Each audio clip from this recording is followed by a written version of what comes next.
Magandang araw mga kaibigan at sa umagang ito may tumpok po akong video sa inyo. Ito ay doon sa mga napapasok ko pong mga GC na nagtatalakayan.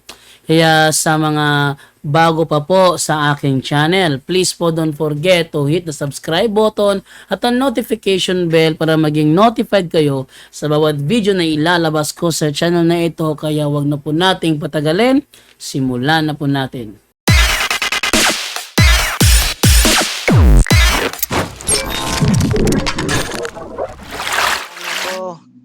Bro Jando, good evening. Hello, good evening. Pasok kami ni Sian sa platform mo. Ano yan, bro? Batihin namin yung kanina.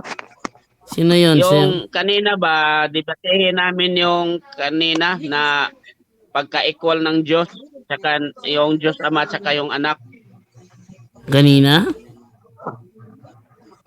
Ang topic, Okay ba sa'yo yun? Yung topic na yon? ang topic kanina, ano yun eh? Ang Biblia ba, salita ng Diyos, yun naman topic kanina ni Brother John Ray? Yung pagka-equal ni Kristo sa Ama. Pagka-equal ni Cristo sa Ama, ha? So, ang tanong kung equal ba talaga sila? Oo, kasi dahil sumunod, dahil sinabi ni Kristo na yung Ama greater than I, so sa makatuwid daw, hindi talaga sila equal. Ay, maling unawa yun. Pero patutunayan ko sa kanya na equal sila na pagka-Diyos. Ngani. Relax mo. Kaning bro Jando, kaning pwede ni mo na siya ma-explain sa side sa Katoliko? Magka-equal naman talaga yung si Kristo at yung Ama, magka-equal. Ba't sinabi ni Kristo na sinabi ni Kristo na higit ang Ama kaysa sa akin?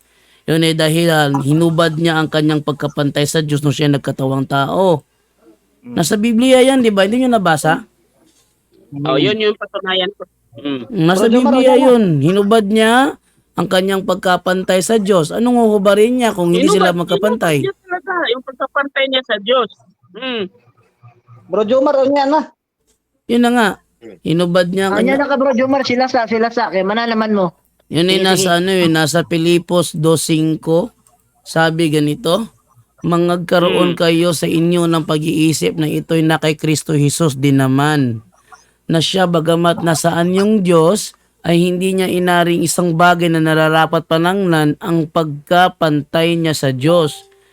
Kundi bagkus hinubad niya ito. Hinubad niya ito. Anong huhubarin niya kung hindi sila magkapantay? Kaya siya naghubad ng pagkapantay, kaya talagang pantay sila. Kaning bro Jando, unsa explanation sa Katoliko aning 1 Corinthians 15:28? No? 1 Corinthians 15:28. 1 Corinthians 15:28. Ano nakalagay dyan? Tinan ko muna ano nakalagay dyan ha. Unang Korinto 15:28.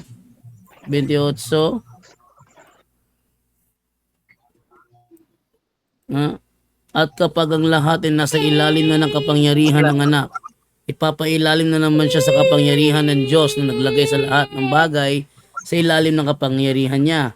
Sa gayon ang Diyos ay mangingibabaw sa lahat. Anong tanong mo dyan, bro?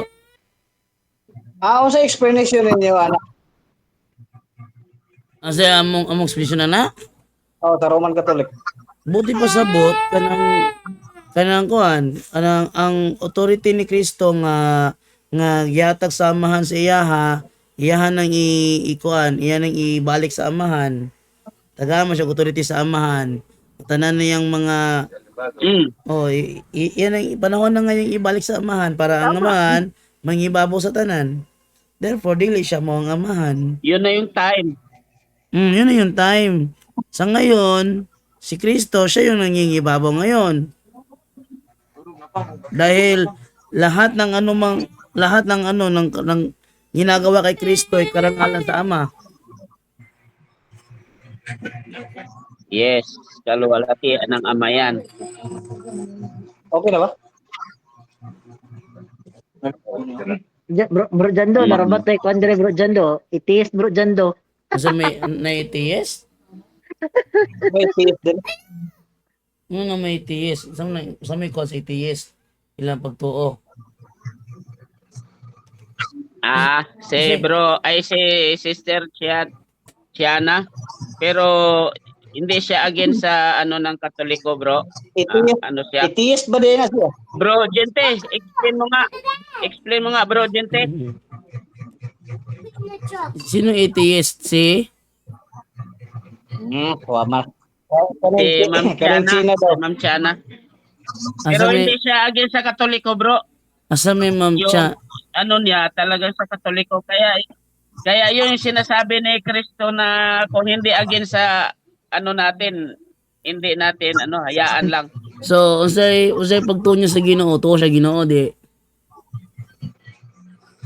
Dili. Sa ngayon, ang sabi niya is hindi siya naniniwala sa Ginoo. Pero lahat ng turo ni Kristo, naniniwala siya. Sama na. So, nasan siya ngayon? Andyan sa loob, bro. Para matanong ko siya sa Andiyan kanyang siya. stand. Bro, ay si Jana ano nga, Di man ko na mutingog. Jana ano nga. Di man ko na mutingog. Mayroon man na siya mo chat. Hindi, tatanungin ko siya doon sa ano, patungkol sa science. Mutingog man yun na. Basta kami nag-ano. Maulaw lang na siya kay maulaw. Mas lamang yung science. Hindi, kasi tatanungin ko siya tungkol sa science, kung totoo bang sinasabi ng science. Ano nakabalo man ka bro Ariel nga maulaw na? Ha? Sister Jana, pwede ano ka, Bot-buot po na si Bro Ariel. unmute Nga ka. nakabalo man ka bro Ariel nga maulaw na si Chama. Yes. Kusog mo kayo na manghingalan og abno. Abno, manggit, ang dili mo tuos Kinsa, kumatuuran. safe? Abno, manggit, ang dili mo tuos kumatuuran. Tinuod mo na. Unsa di sawag anak? So, anong pananaw ni Ma'am Shana sa ano? Sa science na sinasabi ng science. Hiniwala ba siya sa science? Ilagi na mutingog. Asa na mutingog bro. Sergeante mo ipatubagaw kay kuana. Tanawa, dipulihan na ni Puntuligan. Ateis mo na si Argente. Sige, diri na ko ipangutana, Bro Iman. O ganahan ka mangutana rin ako Sinong atheist dyan? Si Argente. sino Argente? Wala na, bro. Bumaba na. Di lagi. Toryahe oy. Oh, umalis na. Gipangutana na ko na siya ganiha si China. Gipangutana na ko na siya ganiha nga unsa may nahimo sa science nga sama sa namugna sa Dios diri sa kalibutan. Wala oy. Wala ning tubag oy. Wala. Di lagi na mo tubag lagi kay naitagiyaan ang account. Kung pananglitan, bro, kung ako yung mutubag day, bro, nga ang nahimo sa science para sama ang bahag nimo ug imong purol ug wa nimo na siya tuohi ilabay ng imong bahag kay nimo man science. Ug wa kan Wa na science. lagi Ilabay sa imong bahag karon naunsam ni si Argente kanang Unsa man bahag ni panahon pa na sa imong apuhan nga si Limahong. Unsa man sige ko no ug wala makakamot og science no. Bro Dili Argente, makamuto Bro Argente paminaw kanang imong gisgutan nga bahag panahon pa na ni Limahong moderno na ta karon wala na bahag uy naunsa man ka. O sige, dili na ta mo gamit og pinulungan nga bahag kay ni supak ka man. Kanang Bro, break nimo, bro, bro. Jante, Kinsay bro, nag-invento, Janto, may anak? ano lang ako sa'yo, bro. Tawag dito. Sige. Ipaanuhan ko lang sa'yo ng konting, ano. Si Tiana, ang sabi niya, hindi siya naniniwala sa Diyos. Pero sa mga aral ni Kristo bilang Diyos, naniniwala siya. Tapos, hindi siya against sa turo ni Kristo dahil Diyos nga. Tama. Ano yung pananaw na yun, bro? Ano lang, yung opinion mo lang na ano? Kuan, bro. Kanang Anong pananaw yun? Hindi siya naniniwala sa Diyos, pero naniniwala siya sa turo ni Kristo kuan, bro. at saka sa Katoliko. Kuan, bro, ingon ani. Ang iyang giton Matawag ba natin na atheist yan? Yung ganun? dili.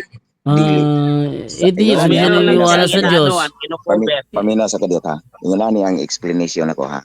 Ang Panyer kita na mo ko na ni- mo na ka GC si kuan go di sana nakatuig na mo sa una. Tsaka Ingon tuwing na na, pero tingog. ingon ani nahitabo ana. Siya.